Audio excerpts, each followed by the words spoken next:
Welcome back to the SportsMax Zone. Match day 2 of the UEFA Champions League ended earlier on this Wednesday at the Juve Stadium in Bergamo, Italy. Home team Atalanta beat Swiss champions Young Boys 1-0, and we have those highlights. There's Zapata to roll it in and behind for a corner. Well, the last set piece nearly led to a goal. In from Malinovsky and headed wide by Zapata. Still trying to find a way, isn't he, Zapata, and he very nearly has, and Pessina! Here it is again. The cause was seemingly lost, Lauper had it covered, but Zapata wins it back. Young Boys off balance, Pessina does the rest.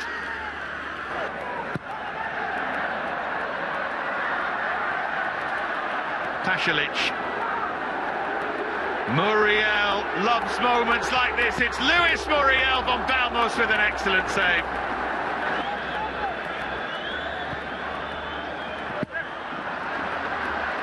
Zapata.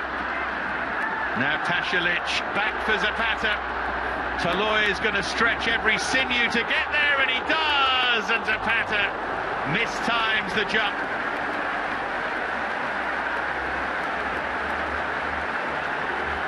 Again, Toloi with so much energy.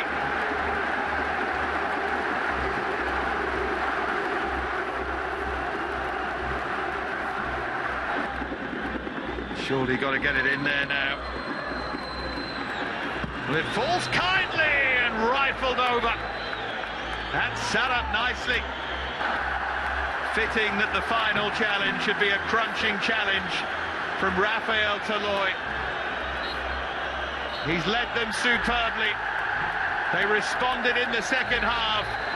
And Atalanta in front of fans here in Bergamo have a Champions League. So 1-0 to Atalanta, result which puts them top of the group on 4 points. In another of SportsMax's games, the defending champions Chelsea played away to Juventus of Turin in Turin. Of course, that game one of the biggest on the card. And so, yeah, let's take you to those highlights.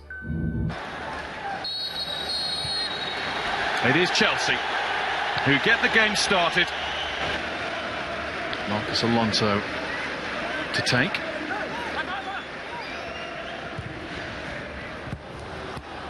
That was Lukaku, and Chesney looked as though was going to spill it. Given away by Kovacic, and Juventus are away. It's Chiesa who's got Bernardeschi with him, but he went for goal himself, and look at Bernardeschi's reaction. Rabiot, support from Alexandro is ignored. Rabiot's gone for it. And Juventus who kick off the second half. No changes made by Max Allegri at the break. He will have been impressed by what he saw. And there's a chance, and it's taken straight away. 10 seconds into the half. Chiesa has backed. Juventus take the lead. And he just lifts it with pace over Mendy. Absolutely no chance at all. Oh, it's a super start to the second half for Allegri and Juventus. The three has put on, to be honest, in Hudson-Odoi, Chalobah and Loftus-Cheek. You know, he's saying there's an opportunity. Go and show me what you've got. It's Rabiot. It's a searcher, it was a good one, and it's in for Bernardeschi, who's made a real mess of it. He saw Mendy in front of him. Back in May. Here he is, turning Bonucci and missing the target. 2 chances for Chelsea's number 9, 2 chances that have been missed. In from Chilwell. Heading towards goal, but over the bar, that was it. That had to go for Chelsea. But for the second time, Havertz's header wasn't what was required. Well, that's the best chance of the game for Chelsea, and it comes in the dying end of the game. He does everything right, bar hit the target, gets up well. You've got to hit the target when you're in that area from that range. And that will do it. Federico Chiesa's goal is enough to give Juventus the points and make it 2 wins out of 2. So Atalanta 1-0 over Young Boys. Zenit beat Malmo 4-0 in one of the early games. Bayern, 2 Lewandowski goals, helping them to a 5-0 win over Dinamo Kiev. Benfica beating Barca 3-0. Confirming Juve beating Chelsea 1-0. Manchester United left it late, very, very late, but they got by Villarreal 2-1. Salzburg beat Lille 2-1. And it was all square between the German side, VfL Wolfsburg, and Spain's Sevilla. Joining us now to look back at the games is the former Trinidad and Tobago international, Brent Sancho. Brent, welcome back to the SportsMax Zone. Quick turnaround for you. Yeah, quick turnaround, but gentlemen, good afternoon to you and of course Mariah, lads, and to all your viewers. Juventus-Chelsea was a very, very good game. 1-0 doesn't quite tell the story of it. And yes, Chelsea competed, their fans would say. But it's curious that we're analysing a Chelsea defeat, Brent, in the context of Lukaku being brought to the club at great expense. And I say that because last season we saw several good Chelsea performances end in either a draw or a narrow defeat for them. And we criticised the team of Werner for not putting away the chances that Chelsea created. Here it is that Chelsea's number 9 got gilt-edged chances. And at about $100 million, if you're bought for that by a club, you'd expect your 100 million man to put those chances away. He didn't. They lose, and Chelsea is ripe for criticism. Yeah, they are ripe for criticism. I know it's early in the season. Of course, they would have had a loss to Manchester City on the weekend, and I think they played a lot worse in that game than they did against Juventus today. You're right with Lukaku. Yes, it is a early season, but when you pay that kind of money, you expect him to score goals, and he didn't. And it's always been a criticism for Lukaku up until, of course, he got to Inter Milan, or maybe, albeit some of his time at Everton, he did hit the back of the net at a regular pace. But when you've paid that kind of money for a striker, you expect him to hit the net in these types of half chances, especially playing away against a very difficult opponent. And today, I would suggest that, of course, those chances may have been the difference from Chelsea going away with some sort of points from Turin. For those who weren't up on their facts about Federico Chiesa, Brent, he advertised his well-being on the broad stage at the European Championships with Italy. He has shown and convinced me that he is an absolute beast on the counter-attack. I'm struggling to think of a better forward in world football now on the counter-attack, and he had some moments in the first half where he probably should have registered a goal. That being said, he got it right on the cusp, well, right at the start of the second half. A very well taken goal from a player who came in a bit under the radar and unheralded at Juventus, but has shown that he deserves to wear the shirt in the vein of some of the outstanding attackers who've played for the old lady. Yeah, you know, a lot of that is down to the fact that Cristiano Ronaldo was there, George, in the sense that he came in under the radar. But no doubt in his talent and ability coming in as a young player. You looked at him last season and you could see signs and flashes, capabilities, what he can do, his speed, his composure. And then came the Euros, where he completely exploded onto the scene, and he has carried on that form going into this season. Look, Juventus have not played perfect 90 minutes or a solid 90 minutes throughout the season. This is easily their best game of the season so far. This has been their most complete game. But that young man there in your screen has easily been the best performer throughout the last 2 years. And I'll even go as far as to say, George, even when the likes of Cristiano Ronaldo was there last season, and I'm even throwing Dybala in that as well, to me, Chiesa was my MVP for Juventus, and he continues to go from strength to strength. Brent, you know, after the defeat over the weekend and now the defeat today for Chelsea, I started wondering what it is, you know, would have been causing Chelsea not to react in the manners which, you know, they've been doing last season, because, you know, we felt as if they were able to win the Champions League despite not having Lukaku. So I thought to myself, and then I said, okay, maybe it's the introduction of the fans, because I'm wondering, this is a really young team. And last season, they didn't have fans at all. So do you get the sense that, you know, with the fans, when they're under pressure, this young team obviously is crumbling when they're put in those situations? Because we have to remember the fans from the other team and then their current fans. Yeah, support is always something that you could hang the hat on. As you would have said, it is a young team. a bit of inexperience here and there. And they threw a lot of caution to the wind, and they were able to play with a bravado last season that you haven't seen so far. And I think people need to understand that despite the fact that Chelsea started so well in the EPL and what they've done and getting the results, I, for one, don't think they have played tremendously well. I don't think they have dominated teams, have annihilated teams. They've won football games because why? They were solid defensively, good shape, good formation, very good understanding, 1 through 11. And they had Lukaku putting balls into the back of the net with chances that they got last season that they didn't score. So those were the reasons why they were winning games. But up comes Man City, who presses them high up the park. They struggle, they can't get the ball out the back. They had a very, very ordinary type of game, and they were beaten. And then comes a Juventus who puts in a performance of the season, and a player like Chiesa and Bernardeschi, etc., who put in a hell of a shift for Juventus.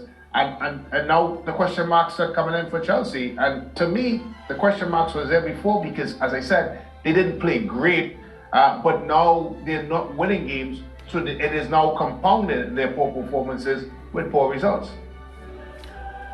Well, Juventus, a team that has, struggled in domestic football. What does this do for their confidence moving forward? Yeah, as I said, I think they've done well throughout the season, but it's been a 45 minutes here, a split of 30 minutes here. They've been undone by some uncharacteristic mistakes. For example, set plays. They've lost to Melantra, scored points, shared points with Melantra, set play. And those types of things, that's very uncharacteristic, as I said, for a Juventus team. This, Mariah, has been their first complete performance. The first time they've gone out and played from 1 through 90 plus, consistently well throughout all departments of the team. And sometimes a performance like this is what really gets your season going. And I think from a Juventus perspective, they would hope that this is the signal to start turning things around for them because it was a pretty good performance. Yeah, no Dybala, no Morata, but Juventus still stronger than Chelsea on this day. We're taking a break, Brent, but when we come back, I'm going to ask you to talk about this.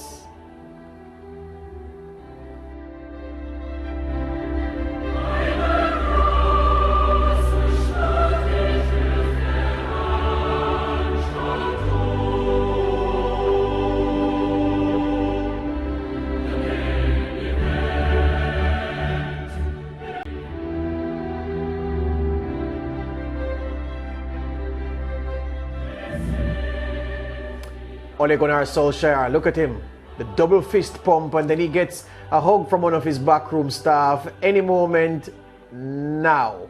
And he was a relieved man after Manchester United got out of jail against Villarreal. Let's hear from the Manchester United boss. All right, so we're gonna hold that for now. Let's get right to it, Brent. A performance against Villarreal that was at times labored, that had a couple players who are plan Bs, because Diogo Dalot is a plan B at right back. Alex Telles decidedly plan B at left back, so they weren't at their best in terms of personnel, but at the same time, you still expected them to control Villarreal. It was the Spanish team that looked the better footballing team over the course of the game. But when you have Ronaldo in your side, Brent, nothing is beyond you. Well, I'm going to try to get through this segment, George, without saying Ole Gunnar Solskjaer needs to leave Manchester United. So you're going to have to help me with this one. But no, you're right. When when you have someone of Ronaldo's ability that would pop up at any time, and we saw about 3 or 4 changes by Manchester United, and you knew Cristiano Ronaldo would not be the one coming off, because he is the type of player that can score from anything and nothing, and that's exactly what he did. He had a poor 90 minutes, let's be honest, to his standards, but he did what he does best, which is putting the ball at the back and winning football games. That being said, it was an awful performance by Manchester United, and to be quite fair, I think if not for Villarreal's poor finishing, this game should have been done and dusted in the first half. So the fist pump by Ole Gunnar Solskjaer at the end suggests to me that he was counting his blessings. Question for you here, Brent. And I know it seems curious to say that because you are here to answer questions. But here's the thing now. Were you Unai Emery? Well, do you imagine that Unai Emery, in the aftermath of this game, will be criticizing his own tactics? Because guess what? You went toe-to-toe with United from the start. You were better than them over the course of the first half. You were better than them up to the point when they equalized. You knew that you were better than them over the course of the game. But curiously, after that Alex Telles equalizer, Villarreal retreated and started playing for the full-time whistle from the moment the game went 1-1. Would you imagine Unai Emery to be saying, yes, all right, so we were trying to protect a point on the road in the Champions League. But the game was there for the taking if we had remained positive because we were better than them on the day. Do you imagine that somewhere, somehow, he'll rue the ultra-cautious tactics he adopted when his team gave up the equalizer? Yeah, and I did question the flurry of changes that he made, and I was looking at it and thinking to myself, you have dominated for the majority of this game. Why are you making such somewhat hefty changes? You're talking big numbers and changes. And not only that, the type of changes that he made, it looked like for like changes, but it wasn't. It was really players with more defensive-minded capabilities that came on. And you're right, they lost the impetus to the game and allowed Manchester United to come back into it. But I think he will also argue the fact, George, that he still had a couple chances coming up. The double save from De Gea on the ground was remarkable, and I think that was the turning point for, of course, to set up Ronaldo to score the winner. So he would rue to the fact that he did make the wrong set of changes. But I think the overarching issue for Villarreal was really the poor finishing that they showed today. Yeah, Brent, how well did Villarreal play today? Because it's the fact that Manchester United has lost that winning culture and that winning instinct for several years now. Villarreal, as they had shown in their 2-2 result with Atalanta in their opening match, is a quality team, and they have shown it before in the past against Man United. How much of Man United's deficiencies today were due to Villarreal playing well? No, I think it was really down to Manchester United deficiencies. And as I said, as much as I try to stay away from talking about Ole Gunnar Solskjaer has departed from Manchester United and the way he sets things up, it's just hard for me not to go there, because when you look at Manchester United, yes, Dalot and Telles are not your usual wing backs, and there's some, of course, not the normal familiar type of midfield, of course, with Pogba playing a little bit more ahead of McTominay. But taking all of that aside, guys, you look at the roles of all the individuals. It looked like the 11 players on the field for Manchester United. Look, they sounded like, all right, coach gave us this tactics right before the game, and so we're going to play. It didn't look like it came from the training ground. It didn't look like there was a good understanding from players. And that's what I look for in a team that is well coached. And I think that sums up Ole Gunnar Solskjaer, that he's just not, he's not giving the right information to his team so they can go out there and perform the way they have to perform. And you saw that throughout the 90 minutes, that Manchester United looked very, very lost. And Villarreal just exploited the fact that Manchester United was so poor. Another point on Ronaldo before the switch happens to Benfica Barcelona, Brent, because here's the thing. They say that teaching a striker's instinct, of course, just for the benefit of the viewers, not for you, I'm not telling you anything you don't know. There's a difference between players who are forwards and players who are strikers. Your wingers are forwards, and your number 9s are forwards as well, but they are the strikers. They say that the most difficult skill to teach in football is a striker's instinct. So I want to ask you to comment on Ronaldo developing this so prodigiously over the years. When he first emerged, he was an out-and-out winger. Then he became a winger who scored a couple of goals. Then he became a winger who scored a lot of goals. Then he became a centre forward who scored a lot of goals. That's not the usual trajectory for a footballer, Brent. And I challenge you with your vast knowledge to name another elite footballer who has morphed into the kind of finisher that Ronaldo is in the history of football. I'm telling you that there isn't, because he's developed something that nobody has transitioned to develop before. And I say that to say that in his finish today, you saw Jesse Lingard's pass to him. He never tried to kick that ball too hard, Brent, because he recognized that the angle was against him. The keeper was covering. He just wanted to get good contact on the ball, put it on target, and force the goalkeeper to make that save. Of course, the goalkeeper didn't. And I'm saying that was a striker's instinct at play. And this man must be given credit for developing the most difficult skill in football so progressively over the years since he emerged at Sporting Lisbon, Man United, Real Madrid, Juventus, and now back at Old Trafford? Yeah, you know, we have a saying in the Caribbean, George, that you're a born striker, you know, or a born finisher, which simply means that you don't inherit it. You don't develop it over time. It's not something that comes to you from training. It's something that you're born with. I've been very fortunate to play with a guy called Stern John, who's just that. He was born with that instinct to be in the right place at the right time. And when you look at Cristiano Ronaldo, he is just the epitome of it. I don't think there's been any other player in world football in my recent memory, and even before that, that has that instinct to that level. It's a whole nother level. It's almost like he is telepathic as to where the ball is going to land next. And that's a very, very difficult skill. You looked at the play before the goal. He was presented with a chance. He would try to outrun the defender, but it's not there anymore. But when it comes to being in the box, when it comes to being in the right place, when it comes to being, and not just being in the right place, to execute as well, knowing when to shoot, what side of the foot, the instep, the side foot, to pass it by the goalkeeper, the right pace. I mean, it is just incredible what he's been able to do. And you're right, when you look back at where he started as a Manchester United winger, there was no player in world football 1v1 as good as he is. Now he's morphed into this predator in front of goal that I think will score easily 25 goals this season for Manchester United. Yeah, Brent, and we're going to move now. We're going to switch gears to Benfica, of course, thrashing Barcelona 3-0 earlier today. This is not the first time Barcelona got 3-0 for this season, because we know what Bayern Munich did to them. A lot of pressure again being heaped on coach Ronald Koeman. I think it's beyond pressure, you know. I think he's a dead man walking. I just got back from Spain a couple of days ago, and although being in Madrid, the conversation was a lot about Barcelona, and every single person I've spoken to over there, they've written off Koeman as a man already gone and done and dusted. Even has gone as far, the president going as far as to say he's just basically looking for funds to pay him up. So I think he's gone. His time at Barcelona is up. I think once they're able to find the finances to pay him off, he would be a gone man, because they look uninspired.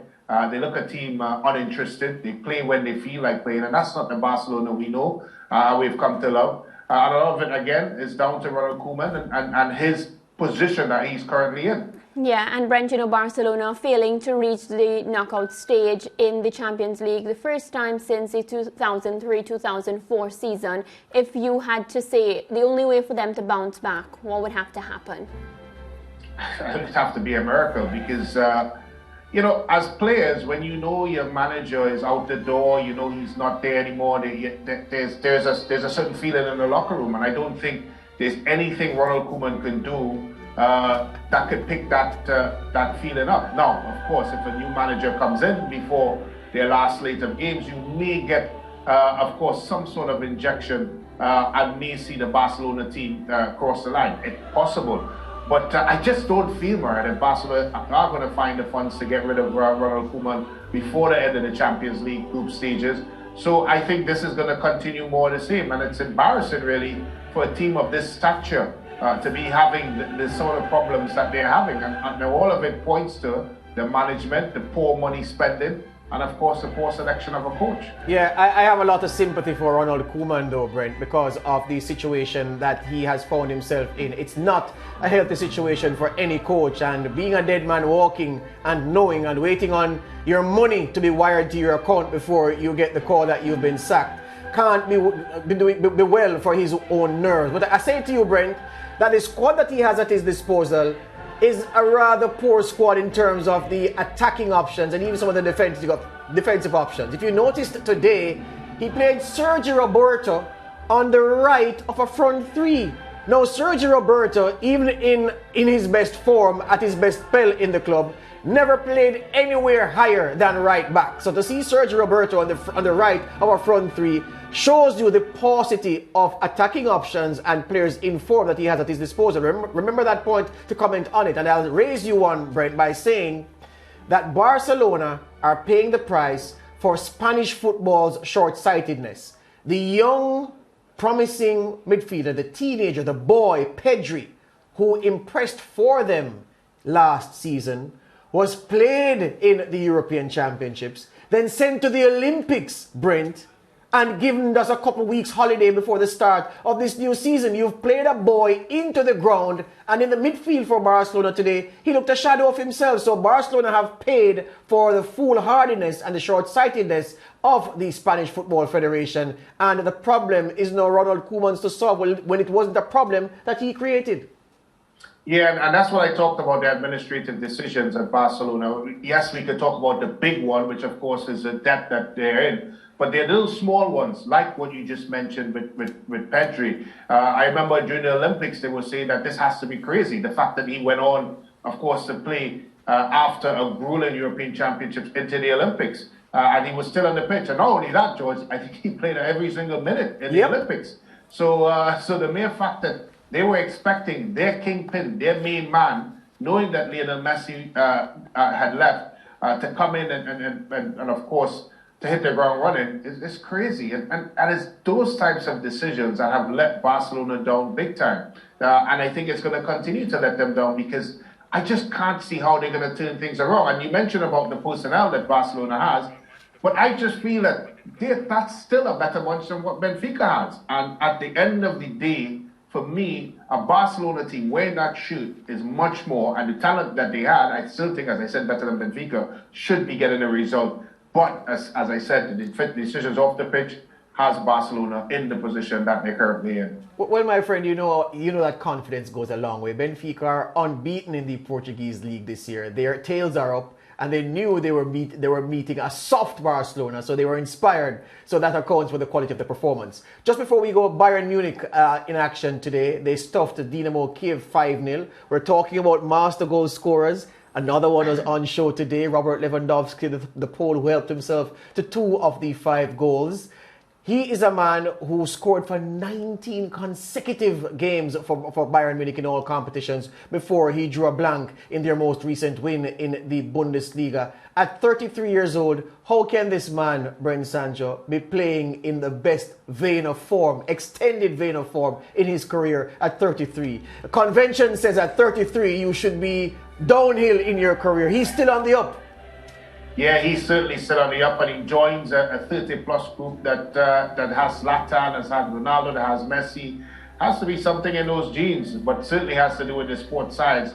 You know, the funny thing is, we talk a lot about who's going to win Champions League. You hear PSG, Man City mentioned as some of the possible candidates. Of course, a Chelsea team that's resurgent and will be coming in as defending champions.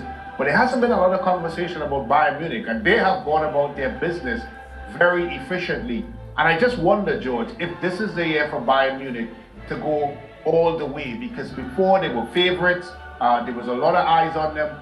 But as I said, they've gone about their business. I know it's still early doors, but you just wonder if this is the season, because the pressure is not there so much on them, because PSG, with the team that they have, are going to be expected to win. Is this the year for Bayern Munich? Yeah, they won it, what, 2 years ago, didn't they?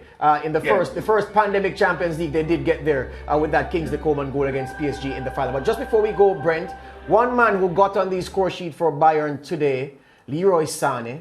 You know, I've been watching him very closely since his move from England to Germany. And to me, he has been inconsistent. He's disappointed in large parts, but you've seen the talent in other games. And I remember when he was at City and agitating for a move the season before he actually left, Pep Guardiola hinted that Leroy Sané's attitude and that perhaps a level of big-headedness were his main obstacles to fulfilling his immense talent. And I'm wondering if that big-headedness and that exalted sense of self, he's still wrestling with that, which is why he's not hit his best stride in a Bayern shirt just yet, even though he did get on the score sheet today. Yeah, when you listen to anyone that played for Pep or is part of a Pep Guardiola team, they talk about it, the demands that Pep put on players to consistently perform. And when you look at Leroy Sané, he looks like a player that just wants to do what Leroy Sané wants to do. He wants to do what he feels is best for himself, and you've seen it. And I think Bayern Munich, I have to add this, George, they've been very patient with him. They went out there, they wanted the player, they brought him in. He's been inconsistent, as you rightfully said. And despite that, they've still given him a huge chunk of playing time, and they still backed him and believed in him. The question, however, George, is how long are they going to continue with his inconsistencies? I think that is the biggest question for Bayern Munich. Yeah, there's a real player there, and if he can be consistent, Urisan is certainly one of the most dangerous forwards in world football. But thank you very much, my friend. We'll talk Champions League football another time. All the best to you. Thank you, guys. Have a good one. Good. That's Brent Sancho there. Well, we have Jamaica Premier League second leg semi-final action to discuss from the JFF captain Horace Burrell Centre of Excellence right here on the SportsMax Zone. Plus, the Patman checks out.